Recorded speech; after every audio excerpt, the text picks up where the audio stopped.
Well, good afternoon, everybody. I'm Deb Sofield, and you're listening to my weekly podcast series called Encouragement for Your Life. Most of you know I'm a national speaker, trainer, and coach. I like to say I help people find their voice and learn to use it. I'm also a conference speaker on the topics of public speaking, presentation skills, how to deal with the media, and crisis communication. I've got a number of other presentations on my website if you'd like to check those out. If your organization has an upcoming conference and you need a keynote speaker, I hope you'll reach out at debsofield.com. I would love to be a part. I've got a number of great books on the market. My best-selling book, Speak Without Fear. My book, Perfecting Your Platform. Both of those are on Amazon and Audible if you like to listen to books. And my series, Encouragement for Your Life, which is a compilation of these podcasts, they're available on Amazon, volumes 1 through 3. Just go into Amazon, type in my name, Deb Sofield, all my books will appear. I've got a great show for today, and I'm calling it, If Only Our Eyes Saw Souls Instead of Bodies. How very different our ideals of beauty would be. I'm Deb Sofield. Thanks for joining me. Stay tuned. I'll come right back after the break. Have to admit, a while back I came across a very funny video about how young people view older people. It was funny to watch how the youngsters acted out how an old person would walk across the street, text a message, or do a jumping jack. And then to see the kids blown away by the attitudes and actions of these elders is simply a fun way to waste a few minutes of your day and to show us all how stereotypes can limit our thinking. But the other thing the video did, or what was intended to do, is it got me thinking about age and beauty and how we value these concepts of what the world tells us has worth.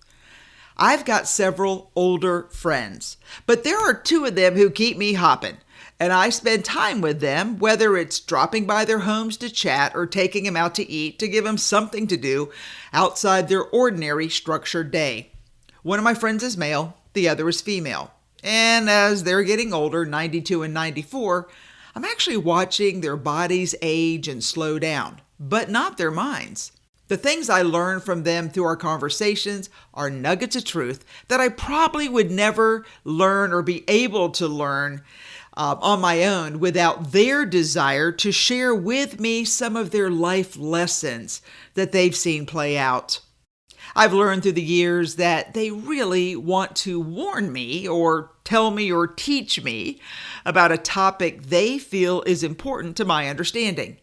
And I am richer for the friendship of these two sweet, occasionally grumpy souls, not only because I love them and they love me, but also because they still have a need to teach and share and explain how they see the world and how I should view it with a lens that is different from my ordinary set of glasses.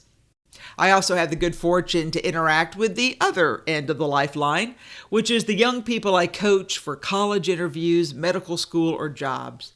And what the kids teach me is almost like going back to school, with their stories of trials and tribulations of schoolwork, friend problems, first-time job issues, and not to mention a whole new language that I've got to keep up with so I can communicate with them without them thinking, Miss Deb is way too old to be cool enough to be their coach. Old. That's a word I don't think I ever thought would reflect me. But lo and behold, the years have slipped up on me, and darn it if AARP did not send me a card in a magazine to prove it. How they knew I'd turn that magical number is a surprise to me. I wonder what would change if only our eyes saw souls instead of bodies. How very different our ideals of beauty would be. So I want to spend just a few minutes on the value and the intrinsic worth of the souls that surround us, whether it's family, friends, or coworkers. As you're well aware, there's a distinction between our souls and our bodies. The basic understanding is that the body is our physical being, our eyes, lung, heart, ears. Our bodies are visible and recognized by others. They have a beginning and an end. Our soul, on the other hand, is our spiritual being.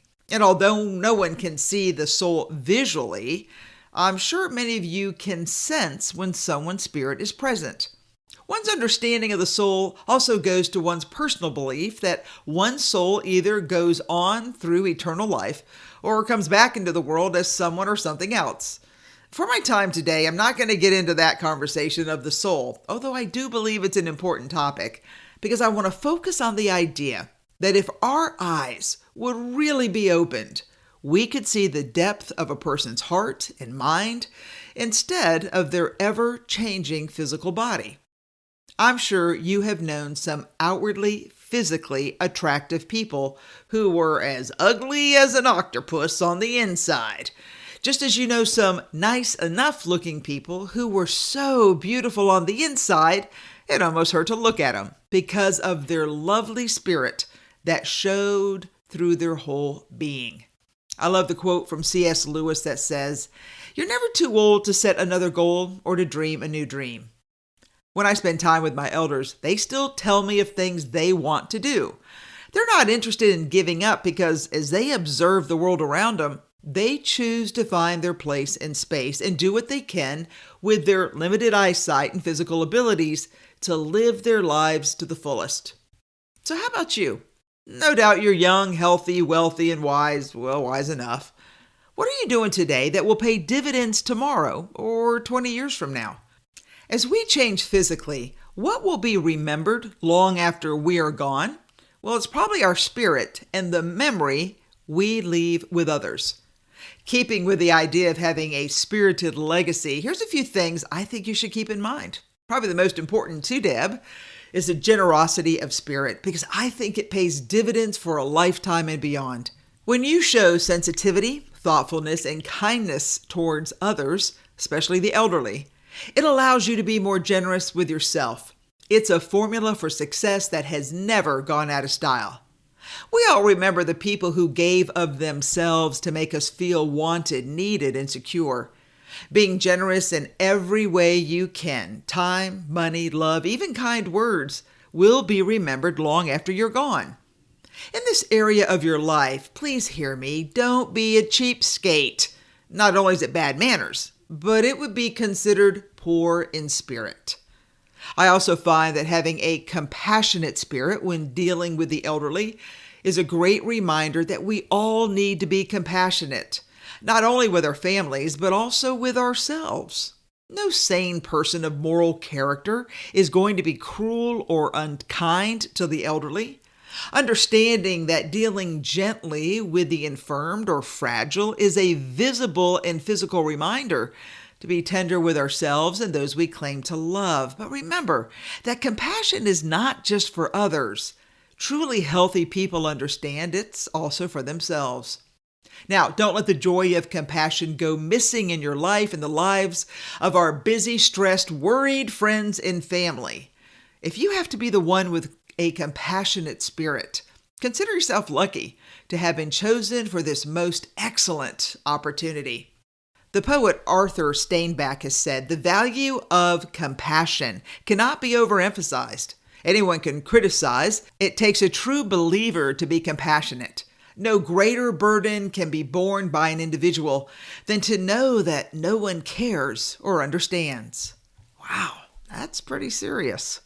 Finally, if there's one thing that most of my elderly friends miss and wish for, is the strength of spirit they had in their youth. We can all agree that a strong spirit helps nurture a strong mind. Being strong matters as we age, and not just physically, although that does seem to be one of the greatest ailments of age. The ability to lift yourself up, open a jar, or simply do things you used to do seems to be a conversation I have with my dear friends most every time I visit. And since we can all agree that growing old is not for the faint of heart, we know that it takes strength to live your best life ever. So having a strong spirit helps develop a strong mind. Maintaining mental sharpness is perhaps the one thing that bridges the divide and levels the playing field. A lifetime of lessons looked back upon will serve as a handbook for a successful life. Let me add in closing that being strong in our own lives, whether it's mentally, physically, or emotionally, is a gift that we often take for granted. So today, figure out what you need to do to take long-term care of yourself and nourish your strong, compassionate, and generous spirit. Because, friend, if our eyes saw souls instead of bodies, I believe how very different our ideals of beauty would be. All right, another happy message. And I wanted to talk about this because we're all getting older, and friends and family are getting older. And we need to stop and realize they are the same people. They just happen to be on a little slower scale. So be kind. Wow, if you can be anything, be kind. Because I truly believe that is really a reflection of who you are or who you should be. You've been listening to Deb Sofield's Encouragement for Your Life. I hope you'll join me next week because I want to continue this journey of bettering ourselves so we can be better to others. And remember, Deb doesn't care what the world says about you. I want you to know I care about you, and I care about you because I believe you can do big things. But friend, that's only going to happen when you stop and see the world for how it is, and then truly understand the real ideal of beauty is showing a caring, loving, gentle side to all those we come in contact with. Hey, here's my promise. I'm going to walk alongside you to remind you that you and I need to practice kindness every day. All right, thanks for listening. Take care, everybody. Join me next week. Have a good one.